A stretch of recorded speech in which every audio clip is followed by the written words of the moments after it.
220 रुपए में 5 टेबल और 13 चेयर खरीदी। केवल ने 5 टेबल और 13 चेयर खरीदी। थोड़ा सा कैलकुलेटिव क्वेश्चन है, पेशेंस के साथ सॉल्व करेगा।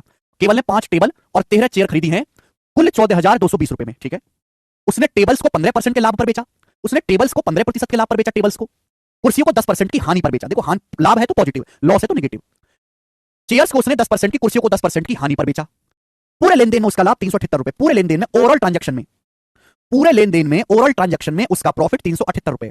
तो आपसे पूछा 2 मेजों के क्रिया मूल्य और 3 टेबल के क्रिया मूल्य का बीच का अंतर क्या है। 2 टेबल के सीपी और 3 टेबल के सीपी का रेशियो क्या है। हम कई बार पढ़ा चुके हैं कि प्रॉफिट लॉस पे एलिगेशन लगाएंगे, सीधा क्रिया मूल्य का अनुपात आएगा। एक बार बताओ, टेबल को बेचा 15% के प्रॉफिट पर, चेयर को बेचा 10% के लॉस पर, टोटल सारे सामान पे मिलाकर कितना लाभ हुआ भाई। कुल सामान 14,220 रुपए का खरीदा था, 14,220 रुपए के सामान पर 378 रुपए का प्रॉफिट हुआ। 378 रुपए का प्रॉफिट है 378 का, परसेंटेज में कितना, इंटू 100%।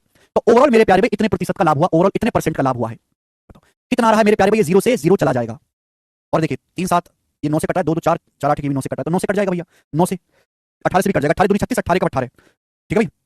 18 7 126 बचेगा 16, 18 निम्मा 162, 79। 1440 होता 80 बार जाता है, 18 का मैं 79 बार जाएगा, तो 210/79 ये आ गया बेटे, 210/79%। यानी कि पूरे लेनदेन में इतने प्रतिशत का लाभ हुआ, पूरे लेनदेन में 210/79% का प्रॉफिट हुआ।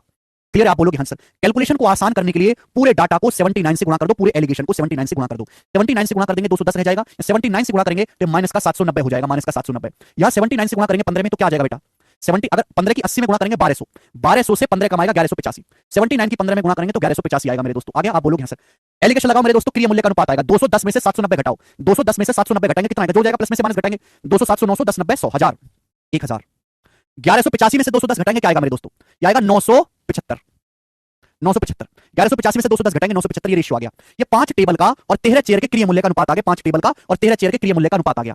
किससे जा रहा है, 25 से जा रहा है, इट इज कटिंग बाय 25। 25 से 1000 40 बार कट जाएगा और 25 से 975 39 बार कट जाएगा। 1000 माइनस 25 है ना, तो 39 बार कटेगा, 25 से 39। यानी कि 5 टेबल और 13 चेयर के सीपी का अनुपात 40:39 है।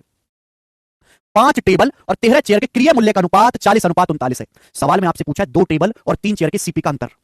ऐसा नहीं कि मुझे टेबल और चेयर का सीपी अलग अलग निकालना पड़ेगा। कुछ बच्चे क्या करेंगे कि यहां से एक टेबल का और एक चेयर का दाम निकालेंगे, फिर कैलकुलेशन बढ़ जाएगी। आप मुझे बताओ, 5 टेबल अगर 40 की है, 5 टेबल 40 की है, तो एक टेबल कितने रुपए की, 8 रुपए की। अगर 5 टेबल 40 की है तो एक टेबल कितने की, 8 की, 5 8 40। अगर 13 चेयर 39 यूनिट की है, 13 चेयर 39 यूनिट की है तो एक चेयर की कीमत कितनी है, 3 यूनिट। अगर 13 चेयर 39 की है तो एक चेयर कितने की है, 3 यूनिट की। आपसे क्या पूछा बेटे, आपसे पूछा है 2 टेबल, 2 टेबल कितने की हो जाएंगे, 2 16 यूनिट की। 3 चेयर, 3 चेयर कितने की हो जाएंगी, 3 3 9 यूनिट की। इनका डिफरेंस आपको बताना है, इनका डिफरेंस क्या आएगा, 16 और 9 का डिफरेंस 7। आपको 7 यूनिट की वैल्यू बतानी है। 7 यूनिट की वैल्यू तो 7 का मल्टीपल आएगी, 7 से नहीं कटता, ये 7 से कटता है, 18 बार ये 7 से नहीं कटता, ये 7 से नहीं कटता। एक ही ऑप्शन है पहला जो 7 से कटता है, यही सवाल का आंसर भी हो जाएगा। आप बोलोगे सर गजब सवाल, ऑस्कर गोज़ टू यू। अगर पूरा सॉल्व करना है तो 5 टेबल और 13 चेयर का जो सीपी है, 5 टेबल 40 की है, 13 चेयर 39 की है, तो 40 + 39 टोटल समान हो गया 79 का। 40 + 39 टोटल समान हो गया 79 का, जबकि टोटल समान है कितने का, 14,220 रुपए की 5 टेबल और 13 चेयर खरीदी थी। बताओ कितने गुना है बेटे, तो आप कहोगे सर जी 79 एकम 79 बचेगा 42 और 21 63 632 और 632 जाएगा मेरे दोस्तों 8 बार, 180 गुना। तो 7 यूनिट की वैल्यू पूछिए तो सर 7 यूनिट की वैल्यू भी 180 गुना कर दीजिए। 7 का 180 गुना आ जाएगा 18 7 126 1260 रुपए। इस सवाल का सॉल्यूशन हो गया। बहुत ही बेहतरीन